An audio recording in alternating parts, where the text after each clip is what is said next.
This week on The Thinking Muslim, we have investigative journalist Matt Kennard, who charts how the recruitment of extremists in the US Army during the War on Terror enabled extremism to reach the highest levels of US government. You start the book by describing a serving soldier, Forrest Fogarty. My commanders knew that I was a Nazi, and they liked that fact. They'd send me on the hardest missions. The policy of the Bush administration, they didn't care. The concern was we need to keep the US military full of troops. One analyst told me that 10% of the US military during the War on Terror was gangs. These people that were recruited during the War on Terror, they're back home now to use the training to launch what they call RAHOA, which is racial holy war in the United States. He wasn't even allowed to serve during Joe Biden's inauguration. They said, well, these extremist tattoos make him a risk. This is a story coming full circle. The institutionalization of the extremism I was trying to expose during the War on Terror.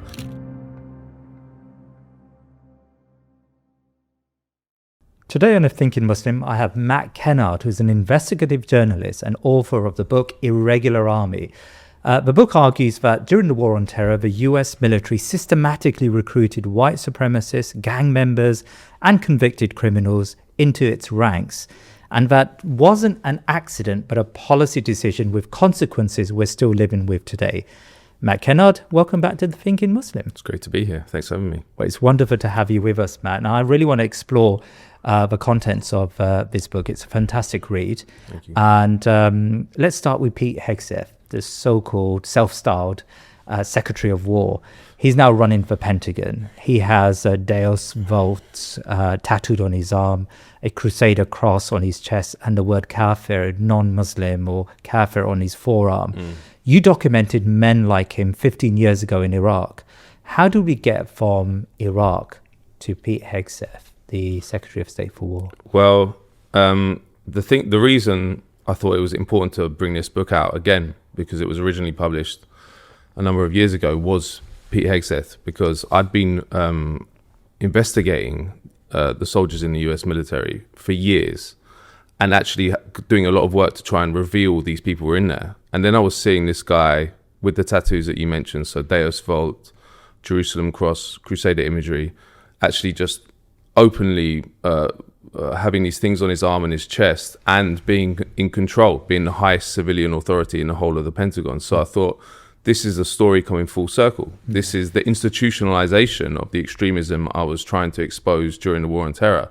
So it's a hugely worrying thing. And I think that actually the whole of the Trump movement and the MAGA movement can be explained in some ways by the War on Terror, because and it's not talked about because the Democrats and the Republicans were both guilty in the War on Terror. It was a bipartisan catastrophe and crime.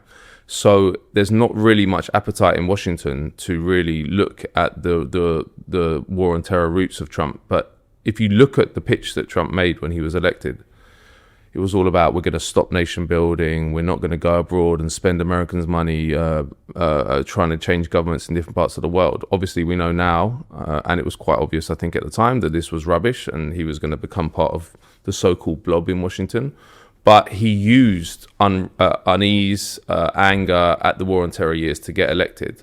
And then someone like Pete Hegseth is, I think, partly because he wanted to appeal to his base, because he's got this evangelical Christian base. And Trump, although he'll say he's a Christian, I don't think he has any religious opinions. But Hegseth is this figure who served in Iraq and Afghanistan. He was a Fox News TV host. He's been part of the anti-woke sort of part of MAGA. And it was kind of a show to say, look, this is your guy is not only in my administration, he's in charge of the most powerful military in human history. But and even in his congressional hearing when he was being confirmed, Pete Hegseth said, we're no longer going to focus on extremism in the US military because it's a political witch hunt, which was an invitation for neo-Nazis, white supremacists, and other extremists to join. He also said, we're no longer going to deal with the stupid rules of engagement, which is I've never heard the leader of a military say, because it's just advertising the fact that you're telling your soldiers to commit war crimes. But again, that's the same thing. So we really are in a dangerous moment in the world, because this isn't a small military. This isn't a marginal military force. This is the most powerful military in the world, the most powerful military in human history. And when you have someone like Hegseth who has these tattoos, who has this ideology, it's mad. And just to give you a taste of how dangerous it is, he wasn't even allowed to serve during Joe Biden's inauguration because a fellow soldier alerted the commanders to his tattoos, and they said, well, these extremist tattoos make him a risk to actually serve during the inauguration. And now he's in charge. And you know, for the Middle East and the war in Iran, Deus Vult and Jerusalem Cross are neo-Crusader imagery. And when you look at him and listen to him at the podium, he's talking in those terms. He's a believer in end times. Now, end times is an interpretation of the Bible, which says that there'll be a huge conflagration in the Middle East, which will, and there'll be tribulation period.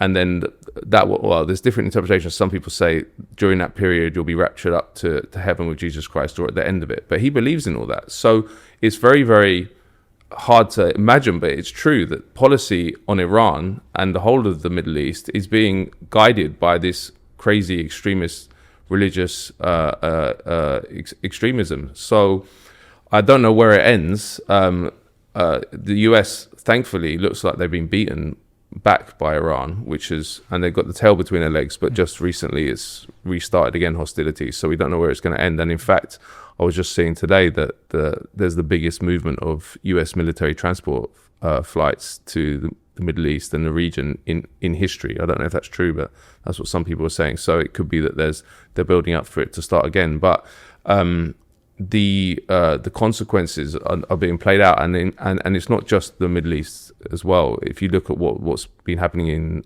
Latin America, the US national security strategy from late last year, basically, which became known as the Monroe Doctrine, which is based on the Monroe Doctrine, which was from 1823 when James Monroe, the president, said that the European powers have to leave the Western Hemisphere. This is our hemisphere. Now, Trump's updated it. And if you read that document, it basically says the whole of the Western Hemisphere is our sphere, which is what they said before, but it says we have the military right to intervene in any country. Now, the whole thing is couched in terms of drug trafficking, which they've done for decades, by the way, the United States. The whole war on drugs was an excuse to station troops and interfere in Latin American countries primarily. But they're saying that we can go in and use kinetic force anywhere where we believe that drug traffickers are. So that gives them a license to the whole of Latin America is a battlefield. So, and then you see in January, they kidnapped Maduro, the president of Venezuela, which is unprecedented. The US has never bombed a South American country. That's the first time. Killed 200 people, kidnapped the president, claiming that he was part of this cartel called the Cartel de los Soles, which doesn't exist and actually isn't in the indictment. He's still in solitary confinement in New York. And then they go on to Iran, and then there's a siege on Cuba, which has been savage. No oil was allowed to get in there. There were huge outages, which affected patients in hospitals. I don't think they're finished with Cuba yet either. So this extremism that I charted during the war on terror in the book and investigated is now, they're now at the wheel, and they're now controlling the whole machine. And they're wild, and there's no one holding them back. And they're being spurred on to action by Israel.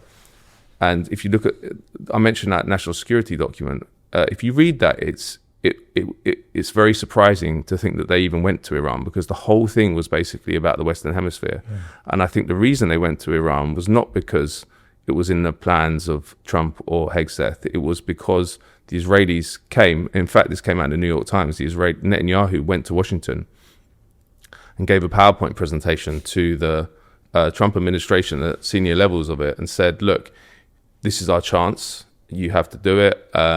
If we take out the Ayatollah, which they did very early in the war, the IRGC will collapse. We can just take over and get a client regime in. Obviously, that didn't work out that way. But the whole confluence of different factors with Israel, with the Christian and evangelicals, with Hegseth, it's a toxic and highly dangerous combustible mix. And we've got how many years left of Trump? A couple more years. So I don't think it's going to end anytime soon. And then the other question is, does he hand over power when he finishes his term? Because he didn't hand over power peacefully last time, you know. And I don't believe that he'll do so at the end of this. And that there's another link with this thesis of this book, because white supremacists and neo-Nazi groups know that the veteran population are much more susceptible to being recruited than the general population. And this has come out in countless reports in the US, including government reports. And January 6th, the riot on the Capitol, which was unprecedented when they entered the Capitol building and lawmakers were hiding in offices and stuff. In the aftermath, there was analysis of the demographics of those rioters, and there was a disproportionately high number of veterans and active duty, in fact, as well, people who are actually serving in the US military. And that shows that these people that were recruited during the War on Terror and under Hegseth continue to be recruited. They're back home now, and they're not going home to become priests or choir boys. They're coming home to use the training, which is why they joined, to launch what they call RAHOA, which is racial holy war in the United States, which is a all against all racial war, which will end with a white supremacist regime in Washington. That's what the goal is. And we're going to see that play out again and again and again, because just the amount of people we're talking about, 2 million people served in the War on Terror in Iraq and Afghanistan. That's a huge number of people, even if a tiny percentage of them are neo-Nazi white supremacists with an insurrectionary agenda which wants an attack to launch this racial holy war. That's a hugely, hugely worrying thing. And we have precedent for what happens. Timothy McVeigh, who previous to 9/11 had launched the most deadly domestic terrorism attack in US history in Oklahoma City in 1995. Yeah. He was a veteran of the first Gulf War in 1990-91.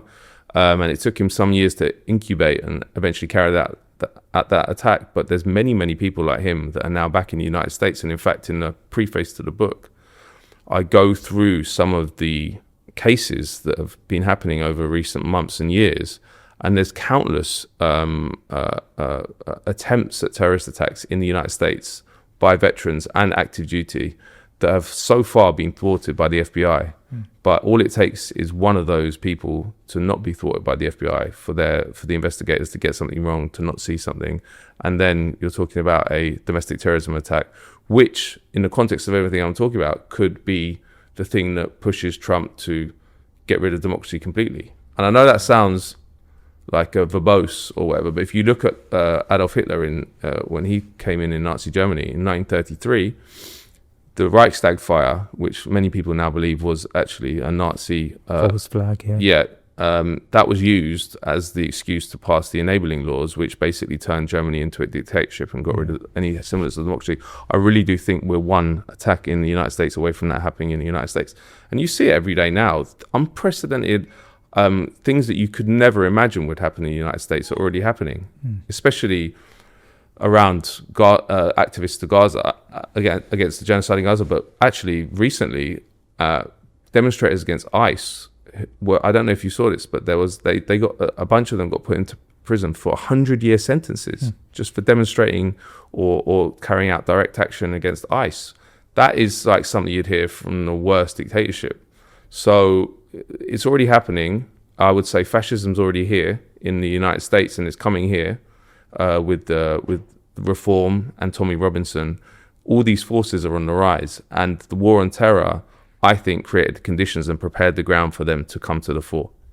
I mean, the national security document that you talk about, which did, as you said, reference the Western Hemisphere, also talked about sort of the cultural purity of actors like, I suppose, Tommy Robinson and Nigel Farage and AFD and these groups across Europe, and how the Americans need to support those sorts of cultural movements. So let's talk about this whiteness that you refer to, because there's a conveyor belt. Your argument here is that, the war on terror led to the recruitment of individuals who had white supremacist ideals, and that has led to a domestic shift in America, which the Trump administration has capitalized on. I mean, do you think Trump is an opportunist in this regard, or does he really represent like a post-liberalism, someone who wants to bind Americans not on the sort of ideological principles of the past, liberalism or civic nationalism, but rather wants to bind Americans on this sort of whiteness. Yeah. Is that your reading? Yeah, I think he uses a lot of the rhetoric which was put down in the War on Terror. So the War on Terror, as we all remember, was engendered a political climate which was highly paranoid. The counterterrorism emergency created the outsiders and threats, domestic and foreign, mainly Muslims, which Trump, we know, has capitalized on. It created this idea of politics as combat as well, which he capitalized on. His whole shtick is about attacking people. So I think, and whiteness, yeah, of course, because whiteness is at the core of has been since the start of the United States, or even before the United States. The country is founded. Its history is very similar to Israel, actually. It was founded, or it's a settler colony, which was founded on genocide and slavery. And so deep in the historical roots of the United States is a white supremacist kind of a DNA, and he's capitalized on that. But if you ask me, what do I think Trump believes? I actually don't think he believes anything. I think he's non-ideological. I think if he was in a communist country, he'd be like the top of the Communist Party because he wants power. So, but the problem is he's come to power at a time when the game in town is fascism, effectively. And I don't think it's too strong to use that word. I think that's what we're seeing. If you listen to Hegseth, if you say, we're not going to deal with stupid rules of engagement, extremists can join, we're not going to deal with kicking out extremists. This is fascism. Open, and he's got kafir on his arm, which is, as you know, infidel in Arabic, but he's proudly displaying that because he's saying we're at civilizational war with Islam. So this is all kind of fascist stuff. So he's seen that that's what gets him elected, that's what keeps him in power, and he's using it. But that doesn't make it any less dangerous, the fact he's not a believer. I mean, even Mussolini was a socialist before he was a fascist. And then he realized that he could use, actually similarly, Mussolini's fascist movement began in 1919, and the major part of his shock troops, the Squadrismo, the black shirts, were veterans of the First World War who were disillusioned with Italy's post-war settlement. They won the war, but they hardly made any territorial gains. So he used that, and Hitler also used it. Hitler used the Treaty of Versailles and said we were humiliated by the powers that won the First World War. I'm going to make Germany great again, like Trump says. So there's many parallels. Hitler was obviously a much more of a ideological and a believer, but Trump is coming up in the same conditions and is using them for his political purposes. I would say that there are ideological people around him who are effectively fascists, die-in-the-wall fascists, like Stephen Miller. Yes. Stephen Miller, if you look at his history, he's a vile, racist operator who is a white supremacist, effectively, and a hardline Zionist as well, which often go together, interestingly. So regardless of where you put Trump on the ideological spectrum, or even if you put him on the ideological spectrum, it's just the fact that he is now atop of a movement which has got to power through utilizing these racist tropes, this fascism. And it's not just Muslims as well. It's like if you look at the rhetoric of Trump, it's often about the southern border with Mexico. So the Latino community is othered as well. But it doesn't work. It's not working so well. If his popularity is waning, especially after the attack on Iran, because of the effect on cost of living, gas prices, and the rest of it. But what that will mean, the consequence of that will mean that he'll ratchet up the racism and he'll ratchet up the kind of pseudo-fascism, because he'll have to appeal. And this is what fascists always do, because fascism rises up. Well, obviously there's different analysis of it, but I do believe the analysis that fascism is a way for the establishment to resolve a crisis of capitalism when they want to retain power without actually without opening up the space for the socialist or communist movement or wherever it is. They use the fascist troops, they use the fascist rhetoric to really maintain their power. It's part of a global trend. But the point is like that even Hitler in Germany, they had nowhere near the amount of power, especially when he came in, to what Trump has, and the United States. It's hard to even find a comparison for the strength of the United States in history, especially militarily. And the other point is they are being supplanted by China economically and have been for a long time. And some people say in the next 10 years, China will become a bigger economy. But what they can't be touched on is their military.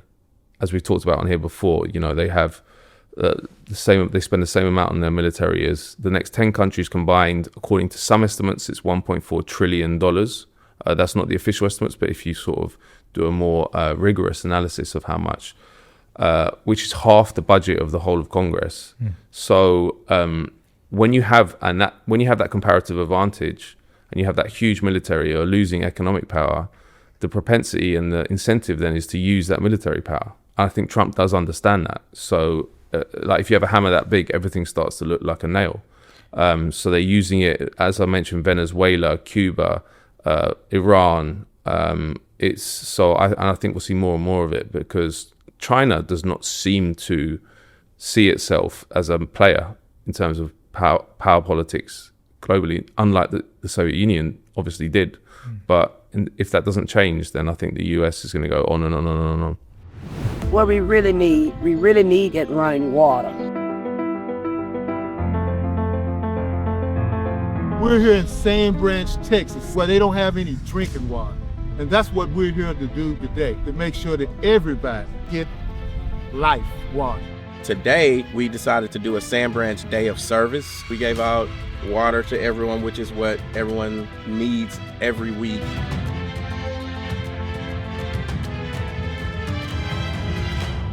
Please visit btml.us/thinkingmuslim to donate now.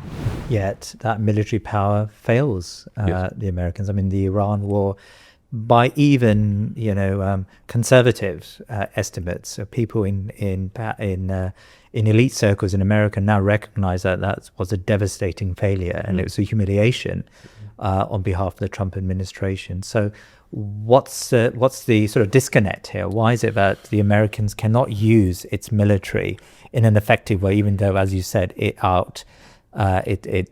spends more than its nearest competitors combined? Yeah, well, I think that it's partly because they're ruled by hugely incompetent people. Like Pete Hegseth is not just a fascist and Islamophobe and white supremacist. He's just also quite stupid. You wouldn't trust him to do the most basic things for you, like make you dinner or whatever. So there's that, and I think that, but it's not just the Trump administration. I was researching a lot about the planning for the Iraq war, particularly, and it's hard to understand because we like to think, or we're told from young ages, that people in the State Department, the Foreign Office, they're the cleverest people. They know it. They understand these societies. They don't go somewhere without understanding what's going on. But really, a lot of them don't. And I think, like, for example, in Iraq, I was talking to people when I was in the States who knew people in the State Department who said some people were surprised when they got rid of Saddam that there was a Shia majority in Iraq as a consequence. And they were like, oh, why have we done this? Now we've got an Iranian proxy in Iraq, whereas before we didn't. And so they smash up places. They know how to use overwhelming force, but they don't know how to actually win a war. Which is unlike the British, because although the British were savage, brutal all over the world, they were quite good at counterinsurgency. They were kind of respected for it, I guess, not by someone like me, but by people who are involved in that world, whereas the United States aren't.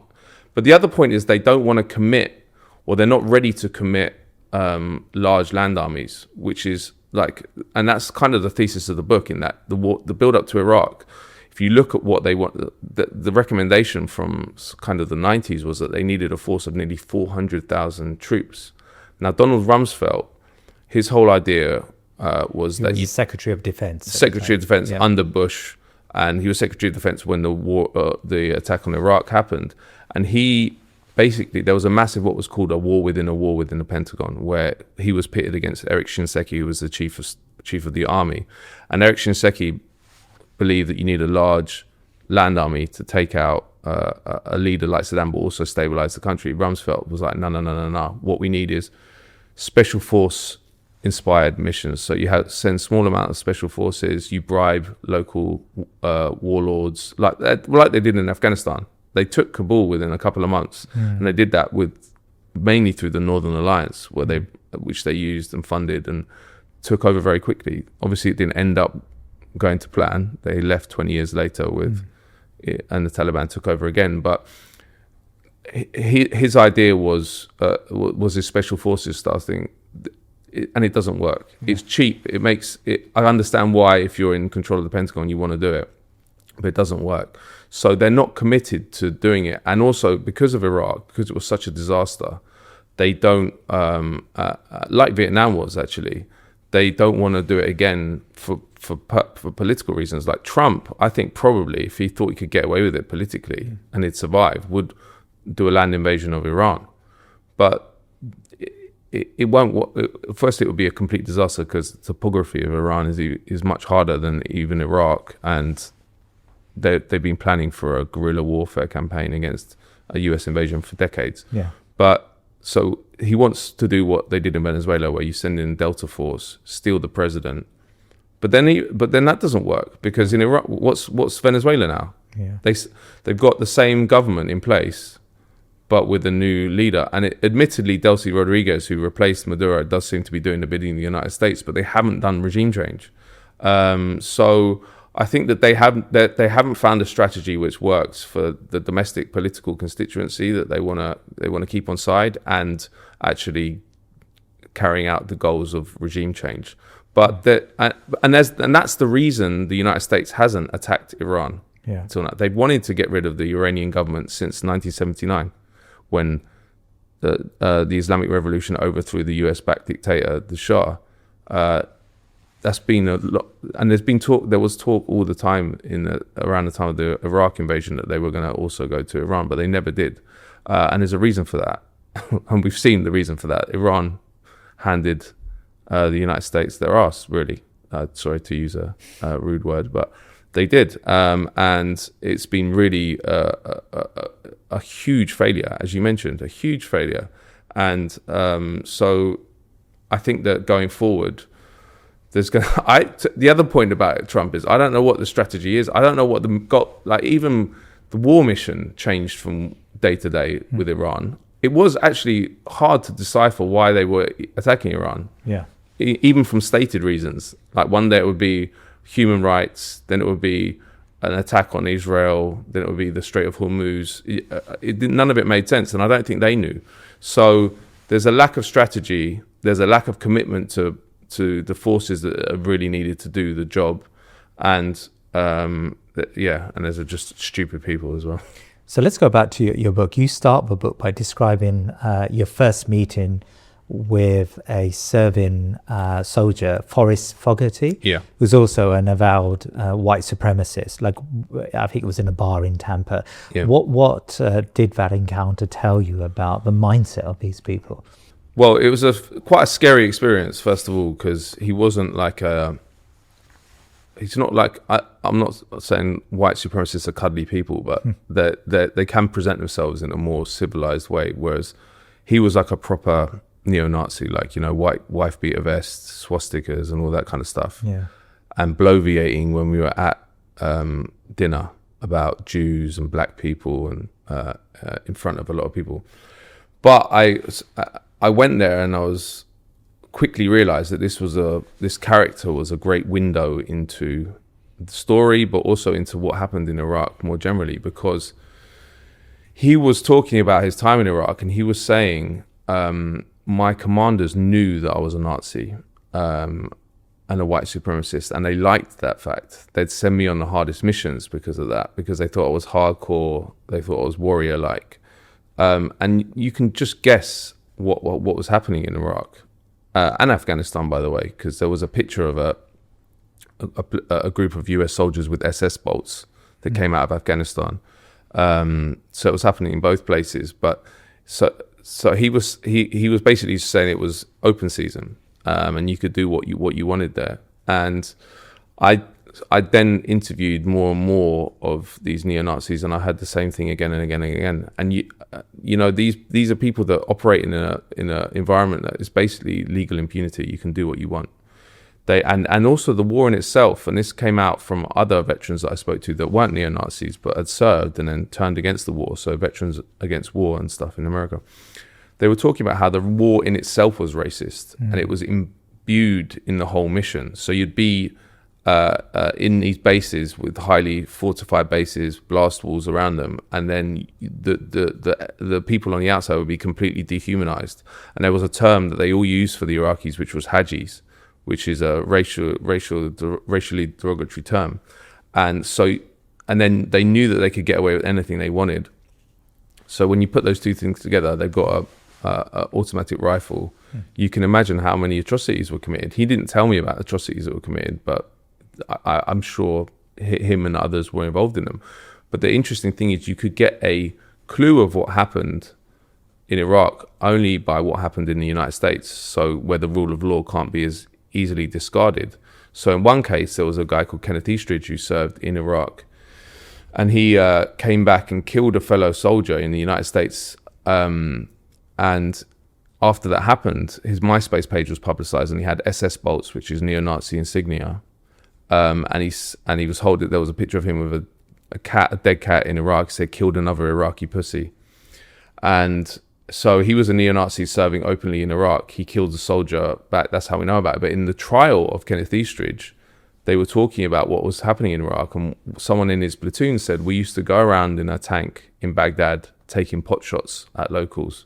And then another soldier said at least one was hit. So this is what was happening. It was routine. And this is what people need to understand about what happened in Iraq. We know a tiny percentage of what the atrocities that were committed, because the US military would always take the excuses of the soldiers and if they didn't do that, cover up what had happened.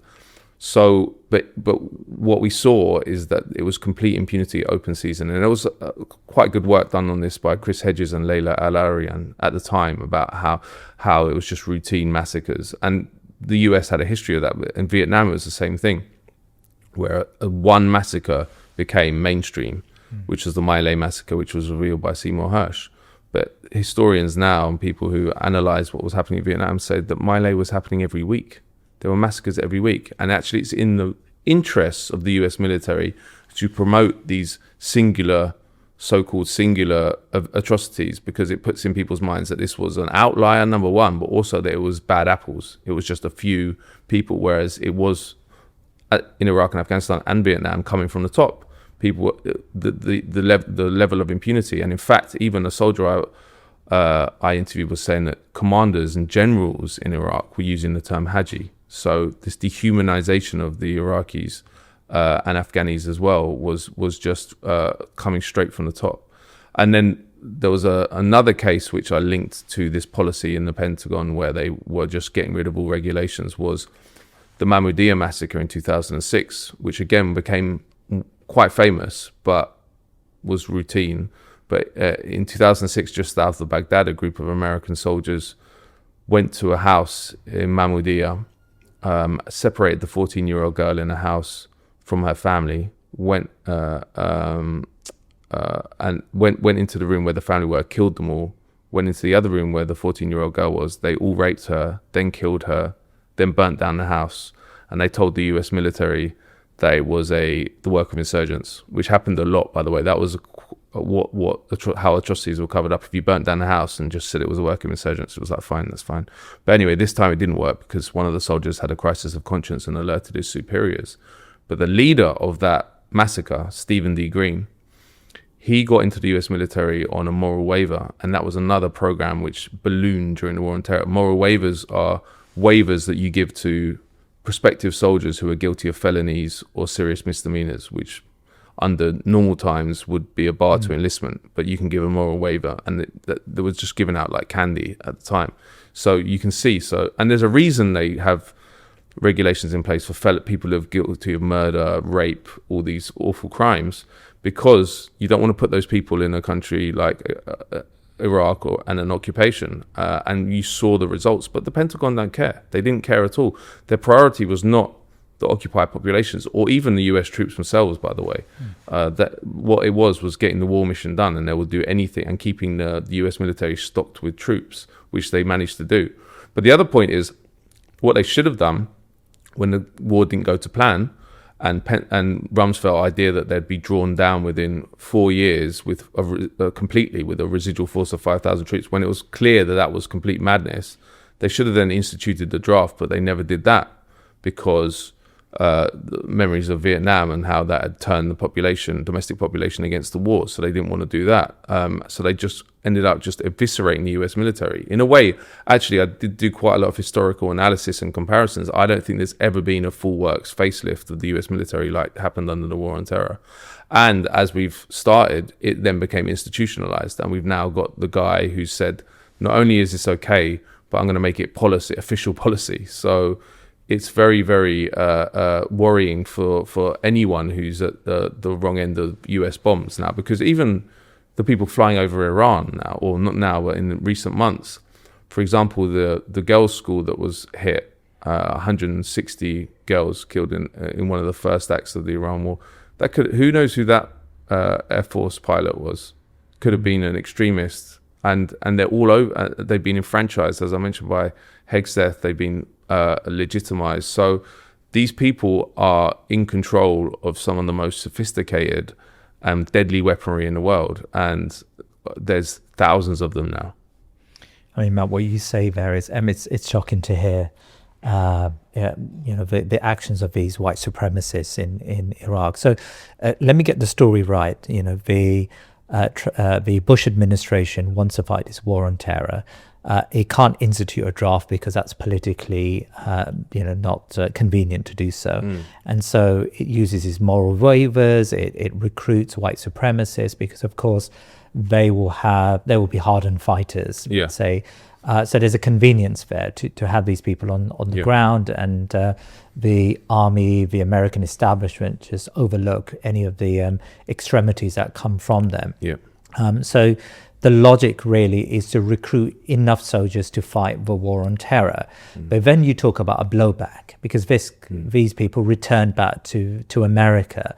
January the 6th was a result of that blowback. Just talk about that for me, like the extent of his blowback. Because of course, I can't imagine, the Democratic or Republicans at that time were really thinking about emboldening white supremacists in domestic life, right? I mean, that's where Trump comes in, I suppose. Yeah, but at the time, that wasn't their intention. So what's the connection? Explain that. It's important to make that point because the policy of the Bush administration, which was carried on by Obama, wasn't an ideological one. It wasn't them saying we want neo-Nazis or white supremacists. They didn't care. I'm not going to give them credit for caring, but the concern was we need to keep the US military full of troops for the occupations. So, but the fact they didn't care is criminal in itself, because, as you say, now all these people are back in the United States, and actually some of them still serving as well. And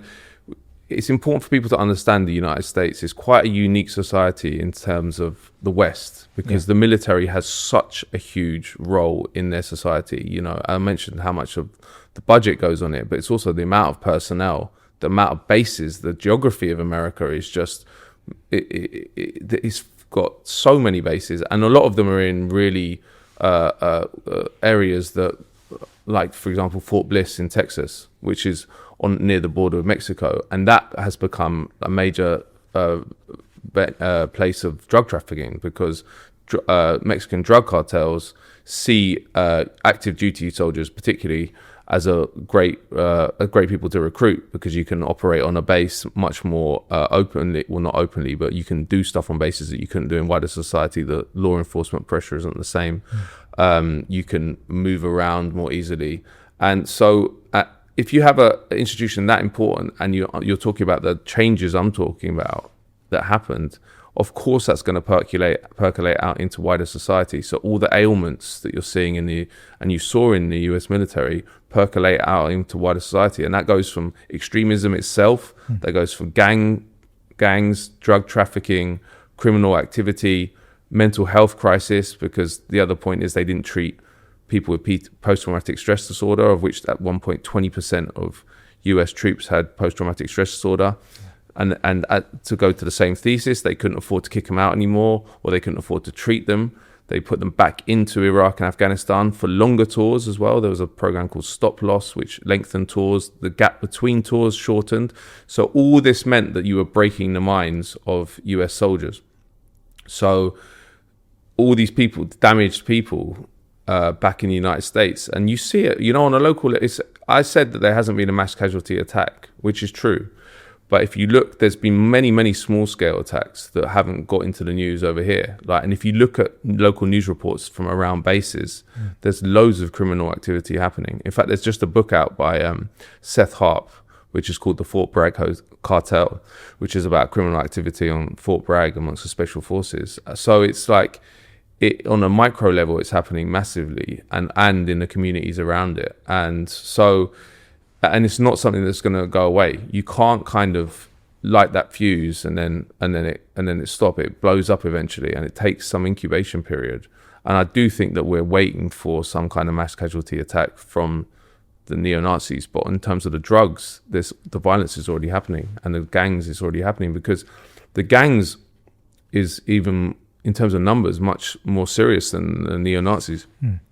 One analyst told me that 10% of the US military during the War on Terror was gangs. And in the book, there's a whole section of photos of gang graffiti, which was put up in Iraq on blast walls, which was like Bloods, Crips, Sir 13, all these huge gangs that were just operating all across Iraq. And they were trafficking drugs as well from the Middle East back to the United States, using obviously the bases in Iraq, but also and Afghanistan, but also in the United States, and mailing weapons back for use by soldiers. So this is it's everywhere, and a huge part of it, and it won't end until there's a complete strict policy on it. And the way the American military have always dealt with this stuff is they're reactive. They never proactively regulate. The only reason there's regulations on white supremacism and neo-Nazism is because there was an attack at one base where a white soldier killed a black couple, and then they instituted regulations, and then other things have happened, and then there's been regulations. But really, there needs to be proactive regulations which understand the threat that is posed to the domestic society from these veterans and from these active duty. But I actually don't like just focusing on the domestic side, because that's when it's talked about in the United States, it always is talked about in terms of what effect is this going to have in the United States. No one really ever talks about the effect that it had on the occupied populations. I think that goes to the heart of the discourse. In fact, the only time I was ever interviewed on mainstream TV was on MSNBC when this book came out, and I was up against some retired general. And in my earpiece, just before the interview went in, the producer said, "Can you just keep it light on the rapes and massacres?" So the first thing I said was we all know there's been a lot of rapes and massacres in Iraq, but the point is they don't want to analyze, and that's the US military, because the whole of the thesis of the book contradicts the fairy tale narrative of the War on Terror, which is that the United States went to Iraq, went to Afghanistan to take all these wonderful things like freedom and democracy. If you understand that they were allowing the enlistment of neo-Nazis, white supremacists, gangs, criminals, all these groups, it completely blows up that idea. It doesn't make any sense. So they don't want to talk about it. And when things do happen in the United States, people were like, how has this been allowed to happen? Like, for example, in 2012, there was, I don't know if you remember the Sikh temple massacre, when Wade Michael Page walked into a Sikh temple in Wisconsin and killed a bunch of worshippers. In fact, I think he thought they were Muslim, which happens a lot, I think, with stupid white supremacists who want to kill Muslims and they don't understand. But anyway, he was a neo-Nazi that had served, and this shows that the problem isn't just from the War on Terror years, it got a lot worse, but he served in the 1990s in psychological operations in the US Army. And then subsequently it came out that he was a neo-Nazi, and actually they knew about it when he was in the US military. So you see these cases come up, and then people say, why was he allowed to serve? And it's like, well, look, we've been telling you for a long time the regulations aren't being applied. So it's not a surprise. You shouldn't be surprised that he's been allowed to serve, but the mainstream media won't cover it in any kind of systematic way. So you're saying that when the regime bombed an area, they waited for people to come to save the bodies and bombed it again? Yes. للأسف اللي تركوا فيه أنا ما بسامح على هذا الشر، للأسف الدولة ينحرق قدام. How long were you outside of the country? 42 years. Reached a point where it was not even possible thinking that he'd come back. وخبروني بأنه تم تصفيته في سجن صدناء. Why terrorize ordinary people like this? Surely it would make them even more angry against him. ما بشري حتى أعمل اللي عمله يعني صراحة. You see those destroyed buildings? The most beautiful destroyed building in the world. طالع مر وصوفي للإحياء. أي الحمد لله. أي الحمد لله. أي الحمد لله. هذا عسكر دافع عن الوطن. As Syrian people, we have an opportunity. This is the freedom. Now we breathe freedom.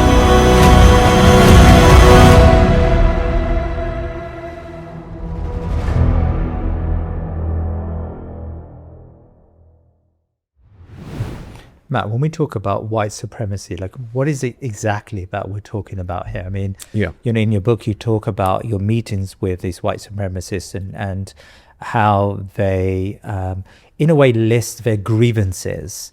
Is white supremacy just a list of grievances, or is there a coherent ideology that you can pinpoint as to what it is? Yeah, well, it's a spectrum. So there's different groups. So it goes from like the Ku Klux Klan to neo-Nazi groups, and they are quite different. Like Ku Klux Klan claim to prefer democratic methods, like they'll stand in elections and stuff. They kind of want Jim Crow apartheid, whereas the neo-Nazis want they're kind of and what are called lone wolves, which are kind of just lone wolf potential terrorists, effectively, who want to. They're kind of accelerationists, the idea being that you need a terrorist attack to spark up the white working class to understand that they're being oppressed by this multicultural globalist elite, and then overthrow them. So it's different. There's different parts of it. I mean, but they all grounded in the fact that we should organize ourselves along racial lines. Like the lines of solidarity are racial. They're not class, they're not anything else. We have like Hitler, right? It's that basic. But I mean, it doesn't, even the ideologies.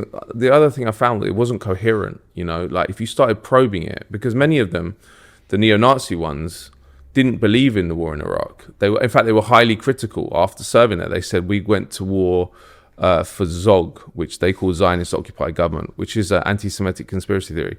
But as you could argue nowadays, but there is a very clear Zionist influence over our governments. But that wasn't their analysis. They come from a genuinely anti-Semitic idea that the kind of Jews ruled the world. But they went to Iraq to get the training that they needed, or they thought they needed for this race war back home. But then, and they're also, again, not to criticize stupid people or like to call everyone stupid, but they are genuinely quite stupid, because the ideology is a very simple one. So, and that's why people who are desperate and struggling can be incentivized towards it, because it's a very easy message. It just says all your problems are the fault of black people, Muslims, Jews, whatever it is. There's no complexity to the message. So people say, okay, well that solves everything then. If I can get rid of them, then my life's going to be good. Obviously, that wouldn't happen, doesn't happen if it ever gets carried out, but that is the incentive. But they're dangerous people as well. You know, I mentioned the lone wolves. Like, there was one, Dennis Mahon, who I spoke to at length, and he, funnily enough, some people said, because Timothy McVeigh, when he did his attack in Oklahoma City, there was many people say there was 2 people in the truck that drove up there, and many people say that the other person was Dennis Mahon. And when I interviewed him on the phone, I said to him, like, you know, everyone says you were also there, and he was like, yeah, I know. I feel like I'd remember it if I was, which is a weird thing to say. He didn't deny it. Yeah. So it was very strange. And then he was like talking about like something's going to happen in the US. We're going to do X, Y, Z. And then funnily enough, later down the line, he was put in prison for planning a terrorist attack, which was foiled, I think, in the end.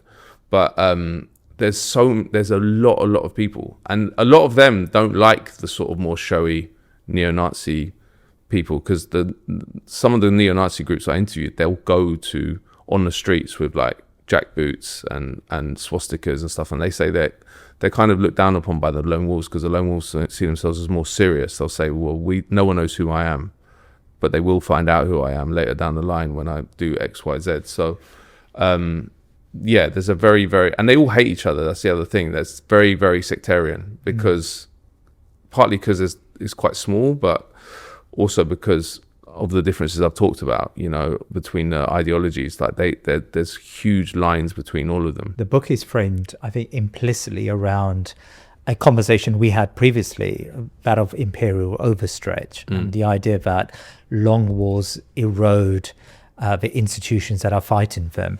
I mean, is there a version of this story that isn't really about America? It's about all empires. Yeah. All empires, you know, who fight these long wars after, you know, a long periods of time in power. These empires, in effect, erode in the way in which you're describing America today. Yes, 100%. And it fits very well into that kind of thesis, what happened during the War on Terror, particularly because in the book I compare what happened during the Roman Empire. Like in the 5th century, the Roman Empire fell quite quickly after dominating the world for hundreds of years. Yeah. And there's been huge amount of debate ever since then about why that happened, ranging from like the insidious influence of Christianity to imperial overstretch. But there's also one theory about the military, that it basically, the military became degraded, and the Roman military was like its pride and joy, and seen as like its great strength. But there was a book written by a professor called Arthur Farrell called The Fall of the Roman Empire, The Military Explanation, which I read, and it basically says this kind of really revered force ended up recruiting soldiers from rival tribes in a process called barbarization, which has parallels with the private military thing that happened during the War on Terror. They became much more ill-disciplined. They stopped training in the same way, and it's very, very similar, that trend, to what happened to the United States. And I think that it's actually a major part of why they lose wars, because a lot of these things affect operational readiness, which is, I don't like talking about it so much because I'm not in it to try and make the US military run better than it does. But it's just the fact that if you start getting rid of regulations, it does affect operational readiness. And that's actually a large part of why they have regulations. For example, there's a chapter in a book called The Green Card Soldiers, which were like soldiers which benefited from the fact the US couldn't recruit enough, the US military couldn't recruit enough soldiers, so they started handing out green cards and citizenship as a kind of carrot to get people to it. So when I was researching that, I saw that like people from Guatemala, from different places in Africa, people didn't speak English. And the reason, and so they all put in, and there's a reason that you have people that some kind of regulation of that, because if you have people who don't speak English well, it's hard to follow instructions in a battlefield. They don't have the same cultural references that you have, etc., etc. And in fact, the first soldier to die in Iraq was not a US citizen. Guatemalan. Guatemalan, yeah. Which is a mad story. I wasn't aware of this, but he was he was a victim actually of U.S. imperialism.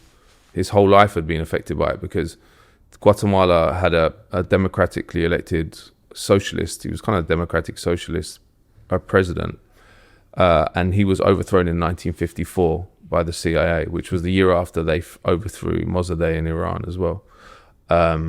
And what happened in Guatemala subsequently was absolutely savage. And I've been to Guatemala quite a few times and gone out to the countryside where what became a genocide happened, and the level of savagery is unbelievable. But anyway, so in the 1980s, when the genocide really began of the Mayan population, his parents were Mayan. They left the countryside, went to Guatemala City, and he was brought up as a street kid. His parents eventually died. He was taken in by a US charity, and then he made the perilous journey across land from Guatemala, Mexico to the US and managed to get into the US, and then signed up to the US military to try and get a green card and then citizenship. But he didn't want to join the US military. So when he was killed, all the papers were like, this patriotic Guatemalan that died because he believed in American ideals and the war on terror or protecting America. It was all rubbish. If you looked at what the letters he was sending back to his sister, who he wanted to join him in the United States, but she was in Guatemala, he was saying, I want to be an architect. But I feel like I have to join the US military because it's a great way to get to stay here, so I can bring you with me. But anyway, so he's killed in Kazar, and so there's so many groups like that. And actually, when he was killed in a friendly fire incident, and one of the press reports afterwards said that he might have been killed because he didn't understand instructions because his English wasn't as good. So it goes to show what I'm saying about operational readiness being affected. Same with PTSD or people on drugs or alcohol, which was another group which were enfranchised. They didn't kick out people who were alcoholics or drug addicts, which previously they had done. And then people who are fat, they changed this. They did this officially. They changed the regulations on body weight. They changed the age of enlistment from 35 to 42, and then instituted what was called the retiree recall program, which got people back from the Vietnam era to send them out. And people in their 60s died because of all this. So you can see when you've got all these different groups, the ability of the US military to actually be a strong force on its own terms, it went out the water, much like what happened in Rome. So there's many, many parallels. And I think we're seeing the collapse of the US empire.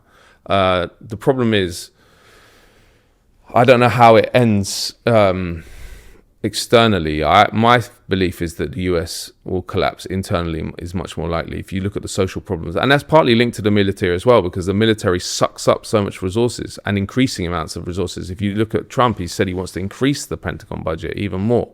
Plus, you've got the arms companies, the private sector, which is feeding off the state and the taxpayer. So when you have a society which is moving into stratocracy ruled by the military, that sucks resources away, and then you create a destroyed society, which is what the US has: huge drug problems, huge amounts of poverty, millions don't have healthcare. This is a combustible mix that I think is more likely to blow up than them actually get taken down externally. Although one of the major way that the US empire operates and maintains control is its bases, right? It's got about 800 around the world, probably many more, but like 800 official ones. And increasingly, because of Trump, they are at risk. So here in the UK, where we have 13 or so, they've kind of been completely off the discourse in terms of mainstream. The papers don't talk about it, politicians don't talk about it. But recently, when Trump said he was going to invade Greenland, Zach Polanski, the leader of the Green Party, said that if that happens, we should kick all US troops out. Now, I think they should be kicked out whatever happens. But the fact that he breached that issue and brought it to the fore is new. And this is happening all over the world. It's happening in Spain. There were Spanish politicians were saying they should shut down Rota, which is a naval base, and Moron, which is an air base in Andalusia, and very central to US operations in Europe and the Middle East. In Italy, there's also a movement for that. In Cyprus, the US-UK base, there's a huge... So there is increasing resistance to the outposts of empire, which are these military bases. And in fact, you can't have a sovereign country if you have a US military base. Someone tweeted the other day, they said, if you have a US military base, the US military base is hosting the government, which is kind of true. You're not hosting the base because you can't, it's very difficult to go against a country if you're basically completely under their military control, which is what it is. You know, these bases are completely autonomous regions, effectively. They're sovereign territory for the US. So I think but that's a longer term thing. But I think in terms of what we can focus on here, but also around the world, that's what we can really change. If we are interested in doing our bit to bring down the US empire, which I think everyone should be doing their bit for, closing down the bases if you're in a country which or actually becoming part of the movement or igniting the movement, moving the movement forward for that is very, very important. And I think there's a window that there hasn't been maybe ever. Because on the US side, US bases here, I was doing work on this for years and there was literally no pickup and no one knew and no one was interested. But now it's a very, very live issue. So we have to capitalize on that. And it goes to the war on Palestine as well, you know, because Palestine, all the bases that were like the Cyprus one we talked about before, but that's a joint US-UK base that was central to the genocide. So again, we can do a service to our own country to make ourselves sovereign, but also to the rest of the world by stopping the US military being able to use our territory as a launching pad for illegal attacks. And I'll finish with this. Yeah. It also happened with Iran, you know, like the attack on Iran, the US had to use UK bases. And that was quite shocking for some people. Because you think when Starmer said, well, they're not going to be able to use UK bases, everyone was like, okay. But then he had to reverse course because the infrastructure has been built whereby the US military has to use certain UK infrastructure to do the attacks. So RAF Fairford in Gloucestershire was used and we saw bombs being loaded on. Journalists took pictures over the gates, and then Diego Garcia in the Indian Ocean was used as well. So that's it. That goes to show that Starmer could not take a decision against Washington, and that is the infrastructure which has been built up and the network that has been built up since the Second World War, that the UK has to do what the US tells it. So we have to change that, and we have to actually have a political program where we make it a major issue. And it's kind of shocking that Zach Polanski was the first leader to say that, because even Corbyn didn't say it. And even Michael Foot, who's the only other previous kind of non-Atlanticist Labour leader, didn't say that. So things are changing, and hopefully, I think, and this is the other point, is that Trump actually, in the long term, is awful for the US empire, because the US empire has dined out and basically lived on this liberal ideology,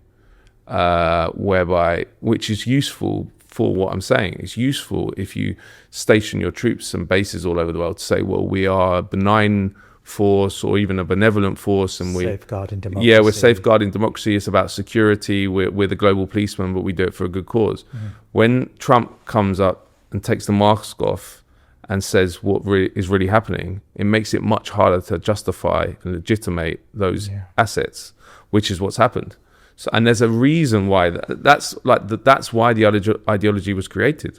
They wanted something that would justify this empire to the people that had to host it, and now it's all out the window. And I don't think it will go back if the imperial class managed to get a nice face to put on the empire like Barack Obama again. I think the realizations have been made. Even like if you look at the Gulf, like the Iran attacks on. Or retaliatory attacks against the Al Udeid in Qatar, others in Bahrain and UAE. A lot of people didn't know that Qatar hosted the biggest US base in the whole of the Middle East, but they do now.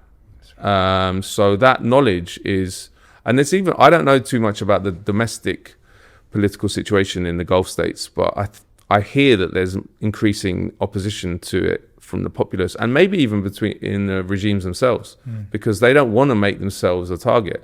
Now they're going to find it hard to kick the US out when you're a state as small as Qatar, but the fact that it's a conversation is a positive thing, because those regimes gain strength from those bases.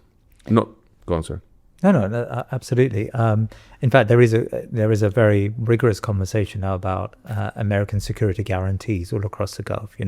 What have these bases actually achieved for us? That's the question they're asking. Where they're vulnerable as ever to, in this case, Iranian missile attacks. So I think there has been a wake up moment across the region. Can I ask you about Tucker Carlson? He's been on the right side of history when it comes to Gaza. He's been very forthright and called it a genocide and called out the Trump administration, who he had previously supported for effectively reneging on its promises, but also joining in with the Israelis on this attack on Iran. So he's been pretty solid when it comes to these foreign policy adventures. But at the same time, there is a similar sort of white nativist trend and ideology within his own framework. When he talks about migration, when he talks about the West as an idea, when he talks about culturally, the West is a particular distinct culture. It is very much, maybe it's a refined version of what you've just described, but it is still a white supremacy in many respects. Like, how do you understand people like and analyze people like Tucker Carlson? We're in a world where we try to work out who are the good guys and who are the bad guys.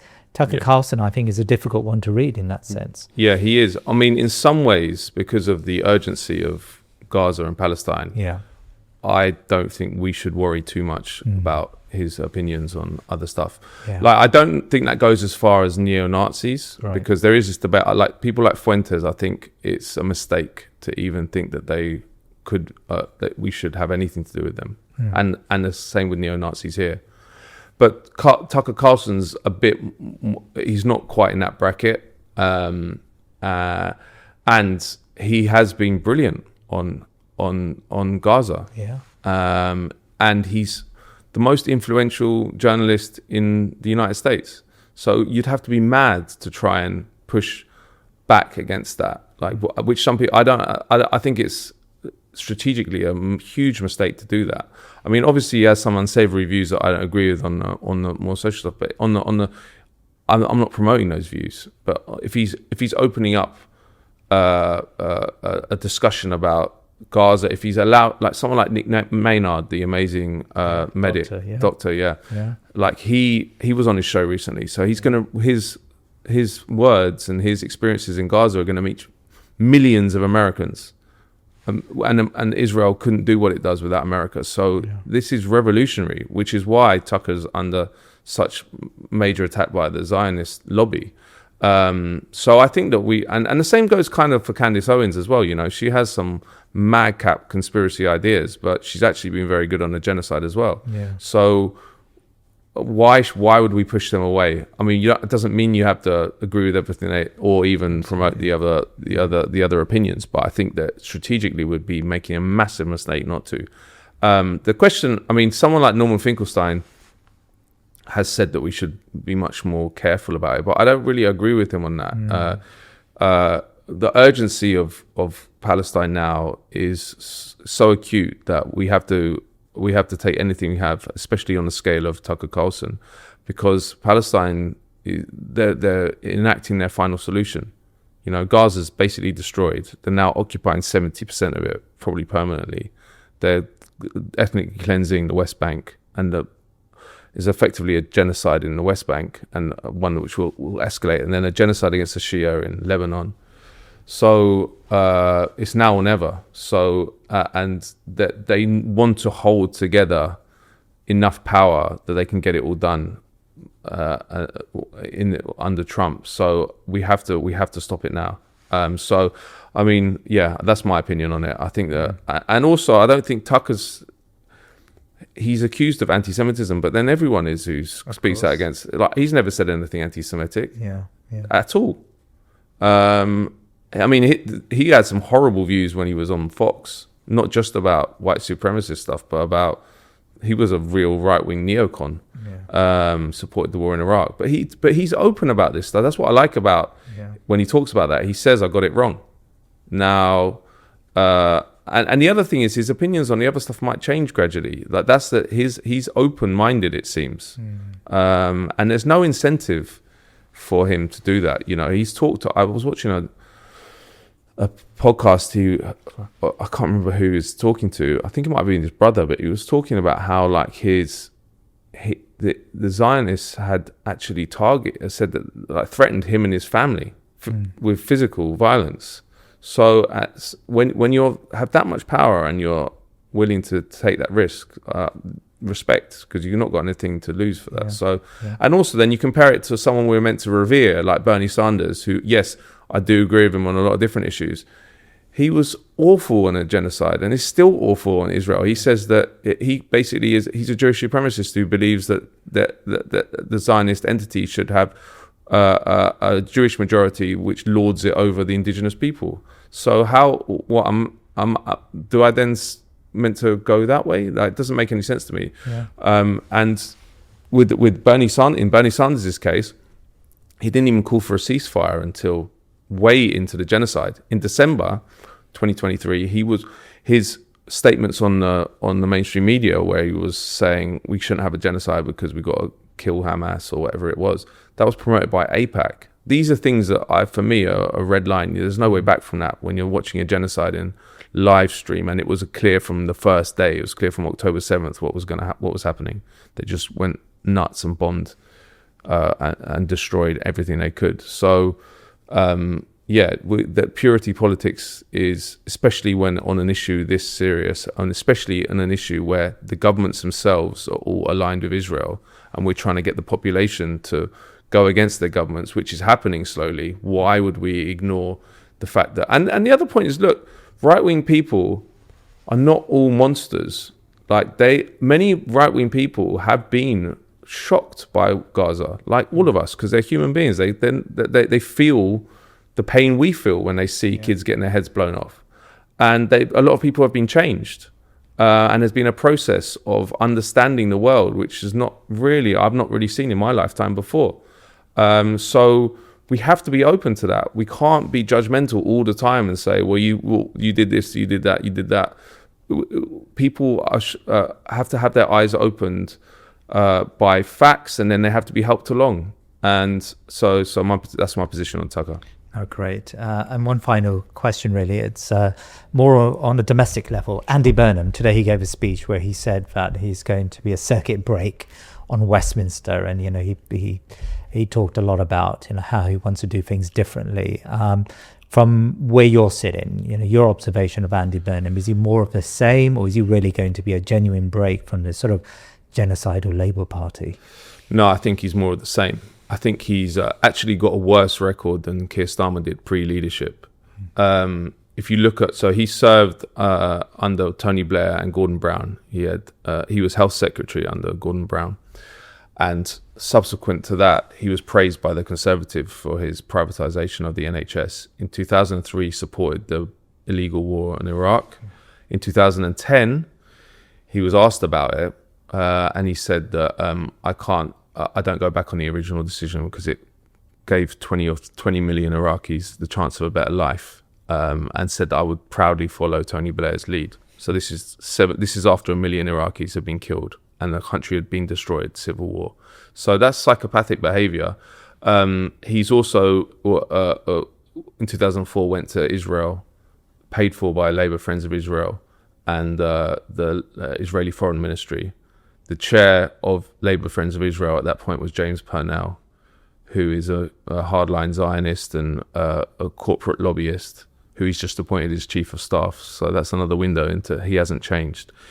He went to Manchester and did some very good kind of PR to try and present himself as something different, because that works, because people want something different. That's how Keir Starmer got elected. He said, I'll do the 10 points. I'll be Jeremy Corbyn in a suit, a respectable Jeremy Corbyn. So they use it. They use the political capital that people want change, and they keep getting sold change. But if you look at his record, it's awful, and it belies a character which is willing to do whatever he needs to do to get power, much like Keir Starmer. And also he posed for The Sun in 2010 as well, and he's always gone on about how he's proud of his Liverpool roots, but The Sun's like hated in Liverpool. No one buys it because of what they did on Hillsborough, and he was proudly sort of sat in a taxi which had the Sun logo emblazoned all over it. So I don't see any difference, but I think that it goes to the heart of what the Labour Party is. Yeah. They keep throwing up these machine politicians for a reason. It's not a coincidence. Why do they keep doing that? Because effectively they are managing British society on behalf of the liberal wing of the oligarchy. So Keir Starmer's a perfect face. He wasn't a very good politician, unfortunately for them. They would have liked a better politician, but he wasn't. Andy Burnham's the perfect face and probably a better politician, so he might be able to pull off the trick for a little bit longer. But that's the point. The problem is the Labour Party. It's infested, and it's become part of its role in the polity has become to basically be part of this uni party with the Conservatives, but actually maybe be a bit liberal. But actually, in the case of Starmer, he didn't do anything much different from the Tories, especially in the Gaza genocide. So I think that I don't want to have to go through it all over again, because this happened with Starmer. I said when Starmer was like, I think it's going to get very clear quite early on that he's going to be a right-wing managerial politician. And it was like, and then it happened. But now I'm having to make the same argument, and then we're going to have to go for another couple of years. But the point is, it's going to end with Nigel Farage as Prime Minister. That's until people wake up to the fact you keep getting sold these duds, you keep getting sold these fake people, because the Labour Party needs you to believe the myth that they're different. But they're not different. They're the same party as the Conservatives. They're a different wing of it. So that's why I think that it's so important the Greens, although I don't believe they're going to win an election, there needs to be a vehicle which is genuinely outside of the oligarchical mainstream parties, which provides a alternative vision, an alternative discourse. And at the moment they are doing that. It's not perfect. And when people criticize the fact that I joined the Greens or others joined the Greens, they say, well, they've got a bad policy on this, they've got a bad policy. It's like, okay, fine. But with the Labour, Tories and Reform basically being some kind of uniparty with differences over immigration maybe, but effectively on NATO, Israel, welfare, they're all pretty much the same. We need something outside of that. Otherwise, we just hand power to them. So I think the important thing is, from my perspective, and for anyone in the Green Party or anyone who wants to, we have to keep the leaders responsive to the members.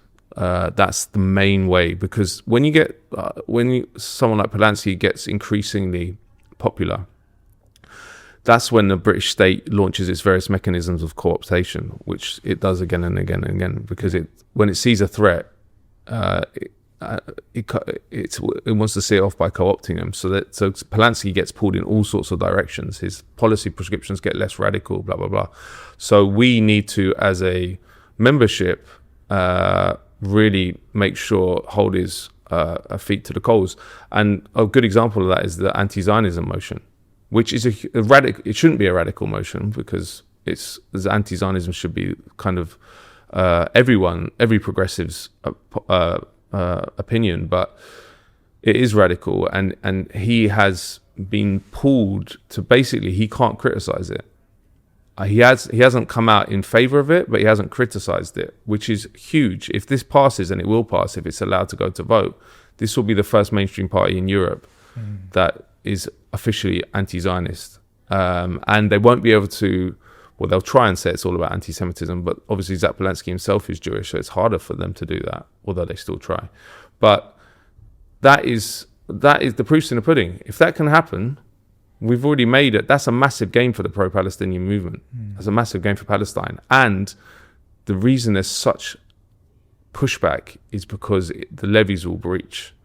Once you have one party that does it and breaks out, people will follow. It'll be again and again. There'll be pressure even within the Labour Party to come up with this policy, because the whole way that they protect Zionism is by associating any opposition to it with anti-Semitism. Now, if you have a mainstream party which is clearly not anti-Semitic, which is an anti-racist party led by a Jewish person, which has hundreds of thousands of members, part of a anti-Zionist movement, that's huge. So I think Burnham, we need to just understand, goes into the same category as Starmer, same category as all Labour leaders apart from maybe Jeremy Corbyn, and that we need to understand that the Labour Party is never going to be an answer. Whoever's the leader, it's the problem, and we need to build alternatives. Principally, the Green Party now. It might not always be the Green Party, but right now it's the Green Party. Matt Kennard, it's really been a fascinating conversation. Thank you so much for your time. Thanks today. for having me.